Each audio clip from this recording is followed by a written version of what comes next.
Um outro destaque: presidente eleito dos Estados Unidos, Donald Trump, anunciou que o empresário Elon Musk fará parte de seu governo e vai chefiar o Departamento de Eficiência Governamental. Durante a campanha, Trump já havia prometido colocar Musk em sua gestão e afirmou que o convite já teria sido aceito. Em uma publicação na rede social X, o empresário prometeu máxima transparência, um ranking sobre gastos mais absurdos do governo e muitos cortes. Musk concluiu dizendo que ou ele consegue tornar a gestão Trump mais eficiente ou a América vai à falência. Chamar o Cristiano Beraldo, essa é uma notícia que também repercutiu demais, né?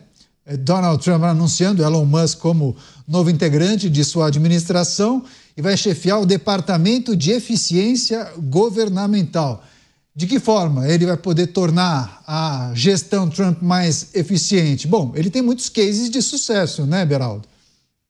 Pois é, e não vai estar sozinho, Canhata. Ele vai ter a companhia de Vivek Ramaswamy, que foi um pré-candidato a presidente do Partido Republicano e ao longo das primárias do Partido Republicano declarou apoio a Donald Trump e foi um militante ali, um ator importante, até porque ele é um empresário muito bem sucedido, é um bilionário, também ajudou financeiramente a campanha e é muito preparado, assim como Elon Musk. O que acontece, Canhato? O desafio dos governos do mundo é transformar a burocracia que foi moldada com base em hábitos e dinâmicas antigas para um mundo que está em constante transformação e, mais do que isso, numa transformação muito acelerada. As demandas da população hoje são completamente diferentes das demandas de 10, 20, 30 anos atrás.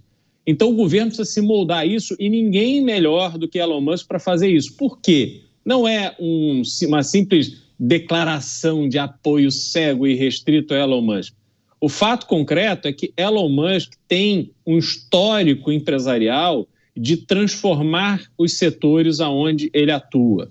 Ele começou transformando a forma de se fazer pagamento na internet, dando segurança para os usuários da internet que queriam fazer transações comerciais. O PayPal era uma forma de o vendedor conseguir garantir o recebimento do dinheiro, ou pelo menos só mandar a sua mercadoria depois de ter certeza de que receberia o dinheiro, e o vendedor colocar o seu dinheiro com um risco muito menor, sabendo que ele só seria liberado depois daquilo que ele comprou ter sido recebido. Quando vendeu essa empresa, o Elon Musk colocou todo o dinheiro que ele ganhou, todo, ele não guardou nada, ele colocou tudo para desenvolver a Tesla, que era um desafio imenso, porque várias empresas naquele momento estavam tentando criar o carro elétrico que fosse sustentável, com grande autonomia e tal, e o Elon Musk é que conseguiu. Ele tem a SpaceX, que está fazendo de forma muito bem sucedida um trabalho que a NASA fazia. Ele tem a empresa chamada Boring Company, que tem uma tecnologia de perfuração para fazer acessos subterrâneos, que é uma revolução. Ele tem atuação na área médica, ele tem atuação em várias áreas e sempre com este cunho de transformação, de revolução. E, sinceramente, Canhato, o governo americano precisa dessa transformação tanto quanto governos no mundo inteiro precisam dela. E, pelo visto, os Estados Unidos vai sair na frente. Pois é, o texto que, inclusive, todos os portais repercutiram, o Departamento de Eficiência Governamental terá o objetivo de desmantelar a burocracia governamental, impulsionar uma reforma estrutural em larga escala, além de cortar gastos. E o Mota abriu um sorriso, né, Mota? O Mota é um grande entusiasta de Elon Musk e certamente poderá acompanhar mudanças substanciais, né, a partir da criação desse departamento. O Elon Musk é um cara que chega a ser quase inacreditável. Ele, além dessas coisas todas que o Cristiano Beraldo falou, ele ainda encontra tempo para ficar o dia inteiro no X postando coisas. E nos últimos dias ele postou alguns memes assim sensacionais. Eu acho que o Trump deveria ter criado uma secretaria de memes para o Elon Musk. Só com meme ele já ia mudar o mundo. O Trump está montando uma equipe tão fantástica de ministros e assessores que já tem gente chamando esse time de Os Vingadores. Eu vou dar alguns nomes aqui. ele nomeou para secretário de Estado o senador Marco Rubio. Rubio é neto de cubanos anticomunistas e foi um daqueles parlamentares que assinou uma carta de protesto contra a suspensão do X no Brasil. O papel do secretário de Estado dos Estados Unidos, além de outras responsabilidades, inclui cuidar da emissão dos vistos para quem quer ir para os Estados Unidos. Para cuidar da fronteira, Trump nomeou um linha dura, Tom Homan, que já disse que vai fechar a fronteira para os ilegais. Para a segurança interna, Trump nomeou uma mulher, Chris Noem, que é a atual governadora de Dakota do Sul. Anotem aí o nome das mulheres. Para chefe da Casa Civil, ele nomeou Suzy Wiles, que foi a sua chefe de campanha. É a primeira mulher a ocupar esse posto. Para embaixadora na ONU, ele nomeou a deputada Elise Stefanik. Foi aquela deputada que deu uma dura em 3 reitoras de universidades americanas porque elas não estavam se mexendo para combater o antissemitismo nas universidades. Por causa da ação da deputada, pouco depois, as 3 reitoras foram demitidas. Trump nomeou também um deputado republicano da Flórida, Matt Gaetz, muito jovem, para procurador-geral dos Estados Unidos. Nomeou a ex-deputada e que foi candidata a presidente pelo Partido Democrata, Tulsi Gabbard, para diretora de inteligência. E é lógico, para cuidar da eficiência do governo, Trump nomeou Vivek Ramaswamy e o nosso Elon Musk. Para finalizar, para secretário de Defesa, Trump nomeou um ex-militar, Peter Hegseth. Peter, atualmente, é comentarista de um canal de TV. Já imaginaram se a moda pega? Verdade, chamou a atenção. É legal o Mota ter destacado esses nomes. Por fim, o comentarista de TV. Você, Luiz Felipe Dávila, chegada de Elon Musk na administração federal, claro, após a posse de Donald Trump, que já está fazendo esses anúncios, muitas repercussões e, claro, expectativas para essa administração Trump 2. No que Elon Musk pode contribuir com essa administração de Donald Trump? Muitos, inclusive, chamam de Trusk, né? Caniato, Elon Musk pode contribuir de um lado muito prático. Ele, como um grande empresário, tem que lidar com a burocracia do Estado, com a regulamentação, enfim, com coisas que ele sente na pele o que precisa ser removido para que os negócios possam fluir melhor nos Estados Unidos. Então, a experiência profissional, empresarial de Elon Musk é fundamental para desvencilhar o Estado dessas amarras da burocracia, principalmente da regulamentação que Donald Trump prometeu na campanha. Então, esse é o ponto positivo. O ponto, e aí não é negativo, mas é uma pergunta que sempre fica no ar, geralmente, essas pessoas que têm muito sucesso na vida privada têm dificuldade em lidar com a máquina do governo. Então, além de trazer bons nomes, Elon Musk precisa ganhar algumas pessoas na máquina pública, porque a máquina pública tem uma capacidade de resistência à mudança que nenhuma empresa privada tem. Eu digo que a governança no setor público ela é inversa do setor privado. E é isso que muitas vezes as pessoas que vão do setor privado para o governo têm enorme dificuldade em lidar com o governo. Vou explicar aqui rapidamente. No setor privado, o dono da empresa, o acionista principal, ele é permanente, ele é dono do seu negócio. E os seus gerentes, diretores, são temporários, estão lá enquanto estão entregando resultado. No setor público é o inverso. Você, como o chefe, o presidente do setor ou o secretário de Estado, é temporário e toda a máquina burocrática é permanente. Então sempre tem um jogo duro da máquina resistir a mudanças. E você tem pressa para realizar as coisas e a máquina não tem pressa alguma, porque eles estão lá para sempre. Então, é preciso muita habilidade para ganhar pessoas na máquina, e tem muitas pessoas na máquina pública, eu tenho certeza nos Estados Unidos, aqui assim como no Brasil, que querem fazer essas mudanças. Mas se você não descobrir esses aliados, a vida fica dura. E eu digo, Caniato, que esta vai ser uma das missões mais difíceis na vida de Elon Musk. Pois é, enquanto o Mota trazia os vários nomes que já foram anunciados por Donald Trump, enfim, a nossa audiência também colaborando, como sempre, e colocaram o nome da Alina Habba, uma advogada de origem iraquiana, 40 anos, bem jovem, que provavelmente será a porta-voz, a chefe da imprensa da administração de Donald Trump. A gente vai seguir acompanhando, uma moça muito jovem também, claro, muito bonita. A gente também vai acompanhar quais serão todos os nomes dessa lista de notáveis que integrarão a administração federal de Donald Trump. Agora você, Cristiano Beraldo, os Estados Unidos ditam tendência, né? O que acontece nos Estados Unidos, muitas vezes, acaba reverberando em outras nações.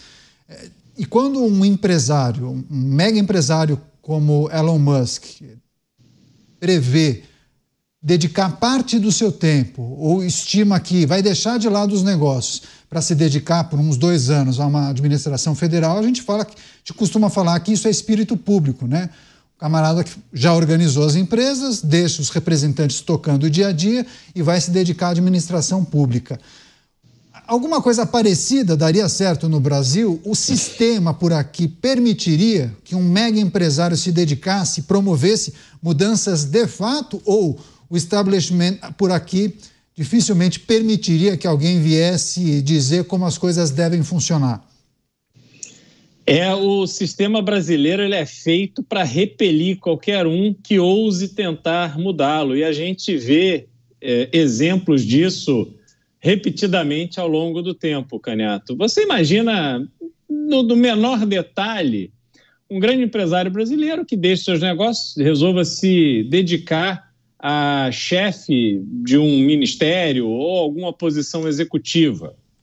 Ele sai dali, uma grande chance de sair frustrado, porque a burocracia ela é tão emperrada que provavelmente ele vai ter dificuldade de, num curto período de tempo, conseguir fazer grandes transformações.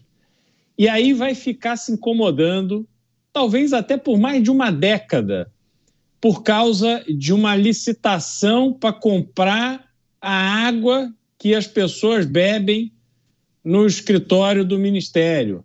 Porque abastecer o carro num posto de combustíveis que o preço da gasolina era maior do que o do posto no bairro vizinho. E essas coisas que vão se acumulando no Brasil que viram um tormento para quem ousa querer ajudar, colocar a mão na coisa pública. Quem está dentro desse jogo, em geral, foi a indicação do partido. Então, o partido nomeou ou conseguiu espaço, nomeou o fulano para ser secretário, para ser ministro, para ser alguma coisa. Depois, todas essas ações acabam se tornando uma obrigação do partido. O partido paga o advogado, o partido está habituado a lidar com aquilo. É óbvio que fica o incômodo, fica ali aquela mancha que o sujeito tem sempre que explicar, mas de uma certa forma o partido toma conta daquilo. Mas quem vai de peito aberto fazer alguma coisa, tentar fazer a diferença, esse está lascado. Para você ter uma ideia, Caniato, eu, por um breve período, achei que poderia contribuir com o turismo do Rio de Janeiro durante a pandemia, que era um setor que eu imaginava que podia gerar ali os empregos que a cidade precisava e tal, e me aventurei a tentar ajudar. Eu precisava ir ao Ministério do Turismo em Brasília para fazer uma reunião no Ministério, na época, para ver se conseguia algum dinheiro para fazer alguma coisa relevante no setor.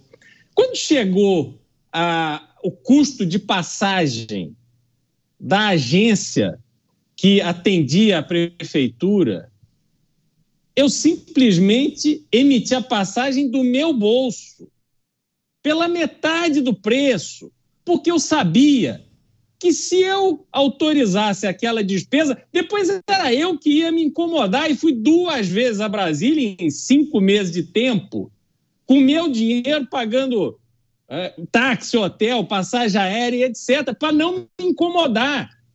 Então, se você vive nessa dinâmica, Caniato, o que isso acontece? As pessoas de bem produtivas que estão ali querendo realmente prosperar na vida, então, elas olham para esse cenário, elas vão embora, não querem mais se meter nisso, porque é realmente muito difícil você fazer alguma coisa que vale a pena e que não lhe renda dor de cabeça. Programa Os Pingos nos Is, a notícia em destaque: Elon Musk aceitou o convite de Donald Trump para fazer parte do governo, inclusive ele deve chefiar um departamento de eficiência governamental. Ele fez uma postagem, inclusive no Twitter, o Elon Musk, dizendo o seguinte, ele comemorou a nomeação e disse que vai tornar o governo divertido novamente, e as pessoas não têm ideia do quanto isso vai fazer a diferença. Todas as ações desse departamento que ele vai chefiar serão publicadas online para, segundo ele, haver máxima transparência. Você, Mota, transpondo um exemplo dos Estados Unidos para o Brasil, poderia ser um modelo a dar certo? Trazer um notável, um empresário, alguém que fez e aconteceu na iniciativa privada para colaborar e tornar os trâmites mais eficientes na administração pública, daria certo? Já deu, Caniato. Você está esquecendo que no governo de Jair Bolsonaro nós tivemos pelo menos 2 grandes exemplos disso. O Brasil saiu na frente dos Estados Unidos. Antes de Donald Trump nomear Elon Musk, o presidente Jair Bolsonaro nomeou Paulo Guedes e Salim Matar. 2 exemplos de pessoas muito bem-sucedidas na iniciativa privada que fizeram uma pausa nos seus negócios para ajudar o Brasil.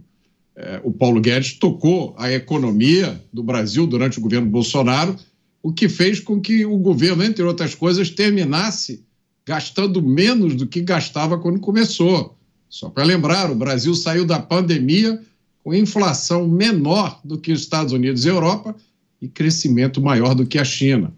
Salim Matar foi responsável pela privatização de muitas empresas estatais, e isso enfrentando todas essas dificuldades que o Cristiano Beraldo mencionou e várias outras, que tomaria muito tempo para mencionar aqui.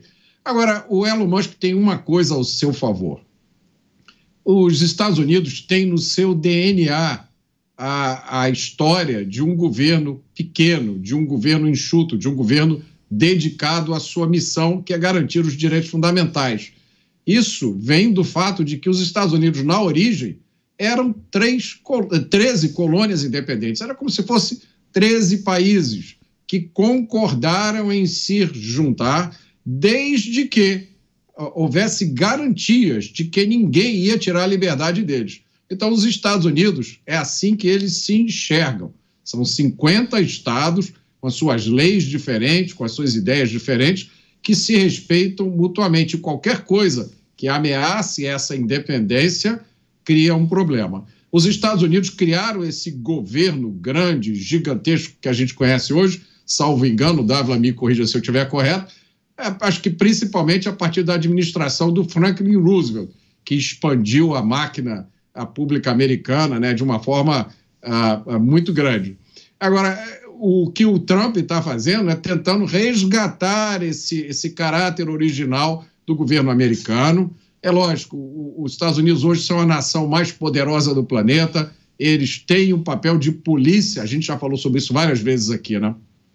Isso requer muito dinheiro, requer muita gente, mas olha, a carga tributária dos Estados Unidos é menor do que a do Brasil, e nós não somos nem a polícia do mundo, não somos nem a polícia do próprio Brasil, porque a gente vive uma crise de segurança permanente. Então, eu acho que o Elon Musk vai ser muito bem sucedido, porque ele é um símbolo. A simples presença de alguém no governo que faz a defesa da liberdade de expressão do jeito que o Elon Musk faz, já é um recado muito claro para muita gente ao redor do mundo. Claro que esse assunto a gente vai repercutir nos próximos programas. Qualquer novidade em primeira mão aqui na Jovem Pan.